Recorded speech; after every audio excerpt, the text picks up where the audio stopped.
Le président de la République a passé une partie de sa scolarité sur les bancs de Sciences Po Paris à la fin des années 1990. L'un des anciens professeurs d'Emmanuel Macron, devenu animateur de télévision, se souvient très bien de son élève. Bien avant d'être le président de la République, à l'initiative du parti politique En Marche, ministre ou secrétaire général adjoint, Emmanuel Macron était un étudiant studieux. Titulaire d'un baccalauréat scientifique, obtenu avec la mention très bien, il s'oriente vers Sciences Po Paris, symbole de l'élite scolaire à la française et se prédestine alors à une carrière dans l'enseignement supérieur. Mais les sections d'études choisies le poussent finalement à s'intéresser davantage au service public et à la philosophie politique. L'un de ses anciens enseignants s'est souvenu du jeune Macron.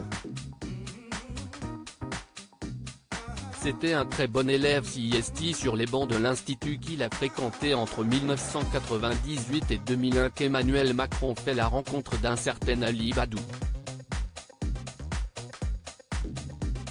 En 1999, ce dernier dispense des cours de philosophie politique à Sciences Po, avant d'entamer une carrière de journaliste d'abord longtemps associé au groupe Canal, puis chez France Télévisions.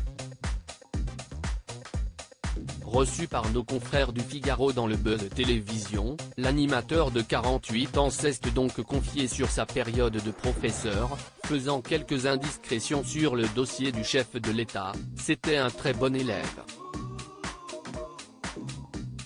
Je lui avais mis un 16/20 dans dissertation. À l'époque, il se demandait s'il allait choisir l'agrégation de philo ou aller à l'ENA. Puis, je l'ai recroisé sur des plateaux, mais on n'a pas noué de relation d'amitié, avoue-t-il. Sur la rubrique en ligne dédiée à la promotion 2001 de Sciences Po, Ali Badou ajoute « C'était le meilleur étudiant de ma conférence, mais je me souviens surtout qu'il adorait poser des questions, dialoguer. » Une rentrée prometteuse pour le joker d'Anne-Elisabeth Lemoine. Voilà 5 ans maintenant qu'Ali Badou anime C'est l'Hebdo, chaque week-end, sur France 5. Un talk-show aux audiences très satisfaisantes, proche du million, du moins, suffisamment pour que sa durée soit allongée jusqu'à 20h55, depuis le 7 janvier 2023.